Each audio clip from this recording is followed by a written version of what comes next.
Aujourd'hui, nous sommes le 10 octobre 2020 et donc je suis votre frère Picamo Arnaud Constant, membre confirmé de l'OPH, président adjoint des sections d'Europe et aussi de France. Et nous sommes avec notre avocat conseil, Maître Boulaki Samim, avocat au barreau de Paris. Et nous aimerions donc vous relater en quelques minutes ce qu'on a eu à faire comme démarche judiciaire avec notre avocat pour que vous puissiez avoir une idée de ce qui s'est fait en France selon toutes les démarches que nous avons menées. Donc, Maître Boulaki, je vous passe la parole pour le débrief. Je vous remercie. Alors, effectivement, Maître Boulaki, avocat barreau de Paris. Donc, j'ai le plaisir d'assister, de représenter depuis maintenant plus de 3 ans et demi, effectivement, l'association Nozolo en France. Et donc, je vais vous relater en quelques instants, et je vais essayer de ne pas être très long, finalement, ce qui s'est passé depuis 2017 à aujourd'hui dans ce dossier. Alors, moi, j'ai été consulté effectivement par les membres de l'association, me semble-t-il, c'était à l'aube de l'été 2017. À ce moment-là, on a exposé un certain nombre de difficultés qui concernaient une gestion opaque de l'association, tant au niveau financier qu'au niveau administratif. C'est-à-dire que, grosso modo, on avait un certain nombre de difficultés. Premièrement, dans le côté administratif, il y avait un certain nombre de statuts, un certain nombre d'assemblées générales qui étaient signés par des personnes qui étaient censées avoir assisté à ces assemblées, qui d'une part n'y avaient pas assisté, et qui d'autre part attestaient ne pas avoir été signataires, et que les signatures qui étaient apposées n'étaient pas les leurs. Ça posait une première difficulté. La deuxième difficulté tenait sur le fait que des pouvoirs avaient été donnés à des personnes qui n'avaient pas été nommées pour cela. Donc effectivement, le président était M. Boutsindi, il y avait M. et Mme Montpouillat. Mme Montpouillat avait eu des fonctions effectivement qui n'étaient pas inscrites dans les statuts ou dans des décisions qui avaient été débattues et votées par les membres. Et M. Montpouillat occupait des fonctions de trésorier depuis près de 10 ans sans que cela soit acté dans une quelconque délibération ou décision d'une assemblée générale. La difficulté, j'allais dire, au-delà de cet aspect purement administratif, c'est qu'en sa qualité de trésorier, M. Montpouillat était en charge des cotisations et un certain nombre de membres n'avaient pas forcément d'informations très claires et très précises sur le devenir d'une part de leurs cotisations et d'autre part reprochaient une gestion opaque avec des prêts qui étaient octroyés, des prêts ou des dons à des personnes sans vraiment qu'on sache comment, peut-être des salaires, peut-être des versements financiers qui n'étaient pas conformes à l'esprit effectivement de l'association. Dans ces circonstances, la première chose que nous avons décidé de faire, c'est qu'en droit français, la class action, l'action de groupe est extrêmement encadrée. C'était de pouvoir choisir, de pouvoir désigner un des membres ou plusieurs des membres qui, chacun, personnellement, allait porter cette chose. Le choix s'est porté sur M. Koussinguini en sa qualité de doyen, effectivement, de l'association, mais cela ne lui octroyait pas un statut ou un pouvoir supérieur par rapport aux autres membres. Tous les membres étaient concernés. D'ailleurs, lors des réunions de travail à mon cabinet, il y avait beaucoup de membres qui étaient présents. Et d'ailleurs, lors des audiences, parce que je vais vous détailler les audiences qu'il y a eu devant les différentes juridictions, et bien quasiment tous les membres, ou une grande partie des membres, avaient le plaisir d'être présents, de pouvoir assister à ces débats qui étaient importants. L'autre difficulté importante, c'est que l'association était propriétaire de différents véhicules. On s'est rendu compte, de manière assez surprenante, que ces véhicules qui avaient été acquis avec les deniers de l'association, dont les polices d'assurance étaient réglées avec les deniers de l'association, on en avait certains qui étaient au nom de M. Boutsindi in personam, ce qui évidemment pouvait poser difficulté. Alors, ce qu'on a fait, en respectant les statuts de l'association, c'est d'envoyer une lettre recommandée avec accusé de réception effectivement à la présidence pour notifier ces différents points et demander à ce qu'une assemblée générale soit tenue pour qu'on puisse débattre de ces points et qu'éventuellement, vu qu'il y a des difficultés sur la gérance et la présidence de l'association, pour que cela puisse être remis à la chose publique et que l'association puisse reprendre ses propres rênes. Malheureusement, M. Boutsindi a été complètement sourd à ces supplications que nous avons faites. Soit on a fait le choix, effectivement, de pouvoir décider à la rentrée 2017 de déposer une plainte pour abus de biens sociaux, faux usage de faux, escroquerie en bande organisée notamment, contre M. Boutsindi, M. et Mme Mampouya, et contre X, pouvant être toute personne impliquée dans cette affaire, en estimant effectivement que ce volet pénal était absolument important. Ce que nous avons fait.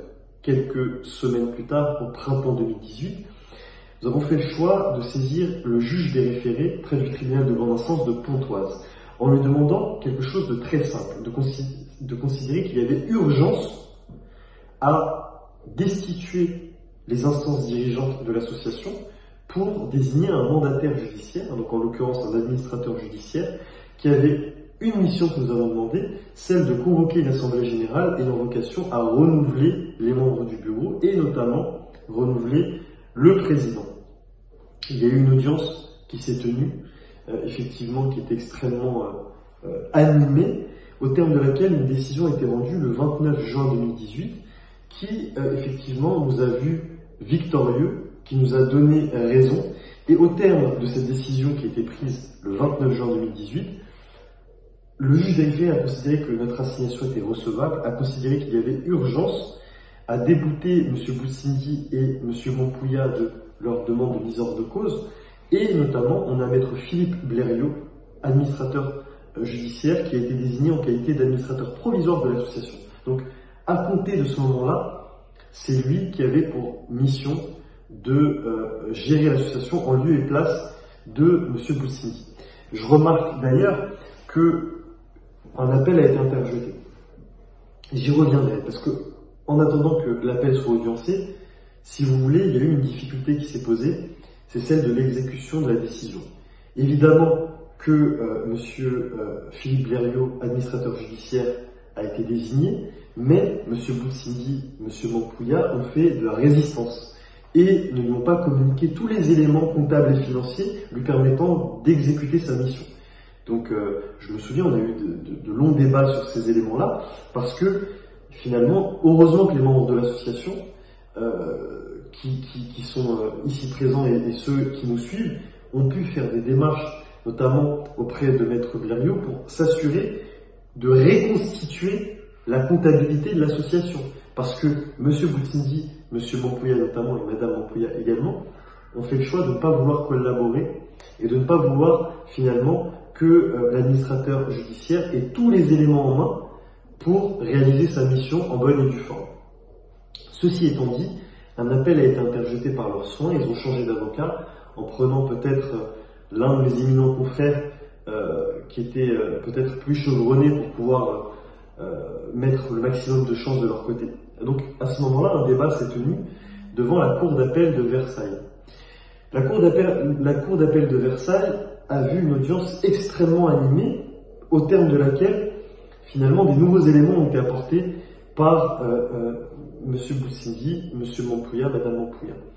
Ces éléments qui ont été apportés, c'est notamment des notes, des directives de la part du délégué permanent de l'association sur la terre-mer au Congo, ayant vocation à, d'une part, exclure M. Koussingini pour ne plus lui donner qualité à agir dans ce procès, mais également prenant différentes décisions qui, au final, n'étaient pas vraiment dans l'esprit de l'association.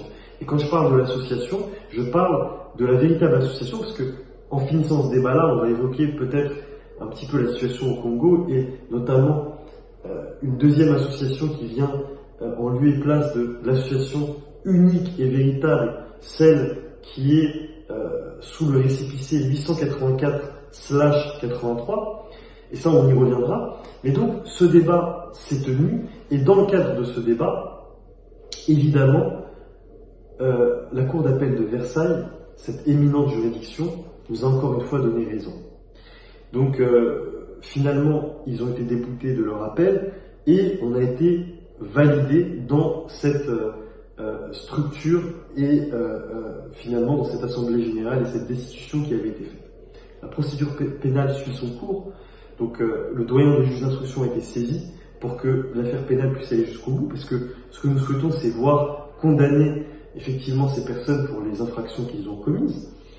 Mais on a appris qu'il y avait un pourvoi en cassation qui avait été fait, mais que ce pourvoi n'a pas été admis. Parce que évidemment, dans la Cour de cassation, plus haute juridiction de France, on a finalement l'admission ou non du pourvoi. Et la Cour de cassation estimait que le pourvoi ne rentrait pas dans tous les critères d'admission. Voilà la situation où nous sommes effectivement aujourd'hui. Alors aujourd'hui, comme vous le savez, l'association véritable est celle qui a été créée et qui tient son siège social dans le Val-de-Marne. Pourquoi ? Parce que effectivement tout ce remue-ménage a créé effectivement un climat qui était délétère et qui avait vocation à mettre en exergue des difficultés sur certains membres qui ont voulu quelque part faire scission, etc. Alors il y a eu la décision finalement de partir sur des statuts qui sont presque le copier-coller des statuts qui ont été établis par le père fondateur en 1983 et de revenir à l'esprit véritable de Louzolo et ne pas laisser finalement des velléités, qu'elles soient personnelles, qu'elles soient financières, venir polluer ce débat. Pourquoi cette vidéo aujourd'hui ? C'est parce que j'apprends par le truchement effectivement de l'association française qu'il y a un certain nombre de difficultés au Congo et finalement qu'il y a eu une forme d'escroquerie, en tout cas en droit français peut-être, d'ailleurs en droit congolais on la qualifierait ainsi. On a une association qui s'est constituée avec quelque part une forme de copier-coller dévoyé des statuts originels, ceux établis par le père fondateur, au terme duquel on a un certain nombre de dispositions qui vont à l'encontre de l'esprit des statuts originels qui ont établi à la seule association qui est la véritable association, celle du récépissé 884/83, et qui octroie des pouvoirs que le père fondateur n'a pas envisagés, un délégué permanent, un certain nombre d'éléments qui finalement ne constituent qu'une vaste, à mon sens, escroquerie.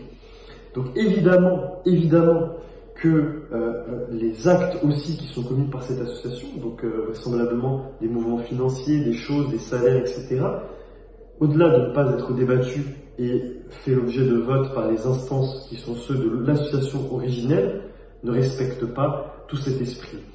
Dans le cadre de cette procédure française, qui a duré quelques années, mais qui nous a vus victorieux du début à la fin, je ne vois pas comment la solution serait différente sur la terre-mère, où finalement on est à la base de l'association et où manifestement et de manière fallacieuse, la situation de l'association, la situation de l'association originelle a été spoliée par cette deuxième association.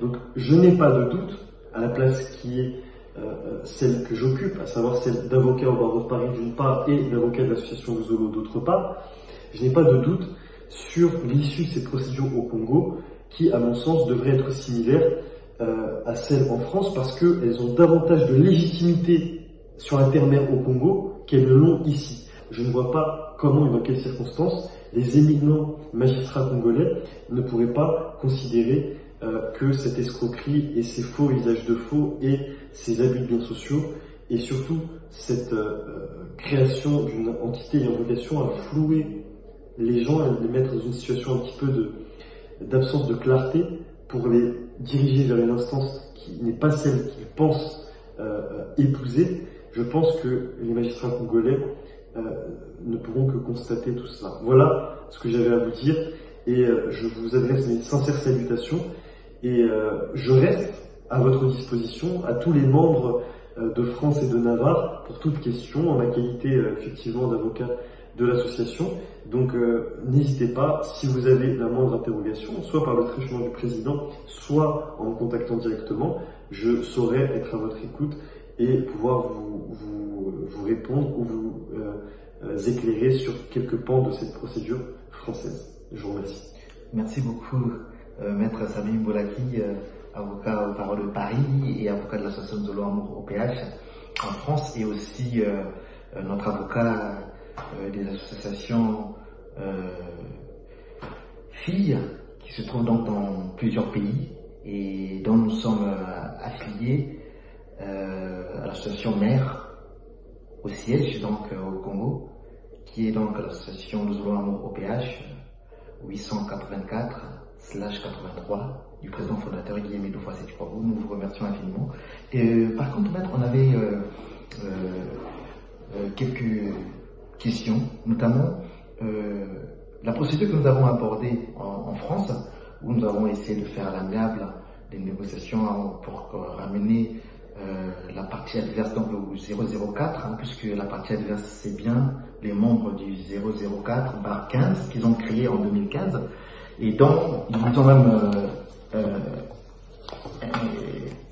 fourni leur statut ici en France pendant les procédures judiciaires.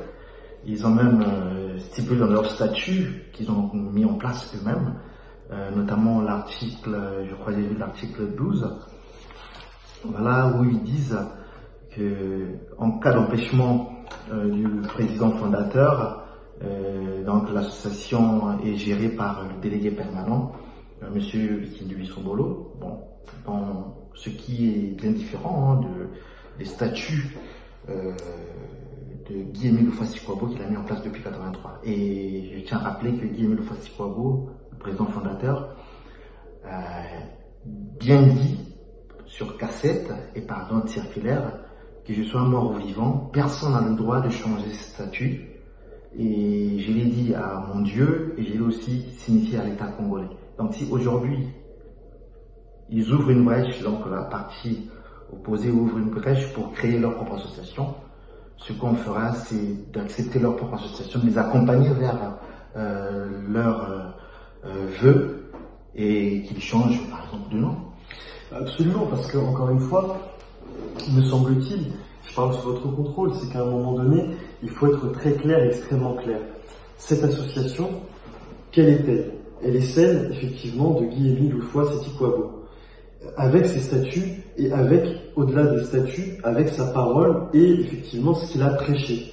Donc à partir du moment où on a des personnes, des personnages qui se permettent de venir trahir la postérité qu'il entend laisser, je crois qu'ils ne peuvent pas légitimement pouvoir continuer à s'affilier à l'association Luzolo. Et je pense que ce nom, qui est quelque part béni, qui est quelque part celui que le président fondateur a décidé d'apposer, je pense que dans l'esprit qui est le sien et qui est celui qui doit traverser l'intégralité des associations filles, je pense qu'ils n'ont plus le droit et la légitimité de pouvoir l'utiliser.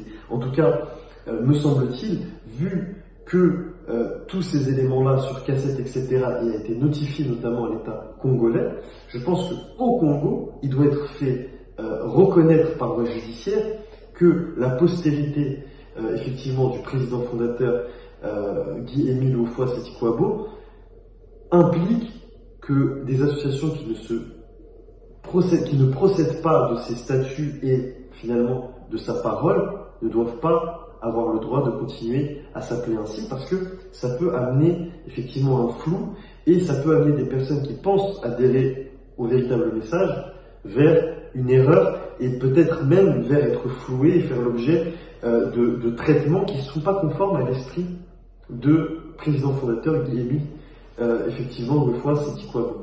Donc voilà, pour répondre, j'espère que j'ai pu répondre complètement à votre question. Si vous en avez d'autres, je me tiens à votre disposition.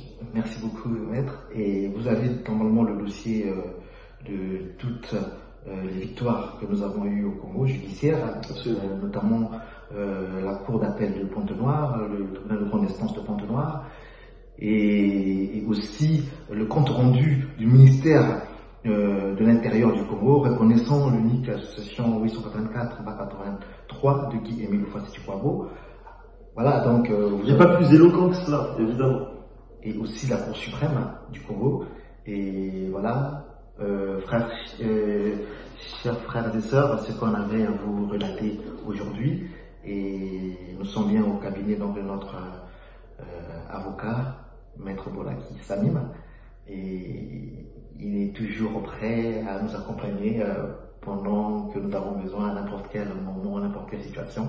Et si besoin, il pourra même faire un tour au Congo pour discuter avec tous nos avocats, pourquoi pas. Voilà, maître, on vous remercie infiniment pour votre temps et aussi pour vos conseils.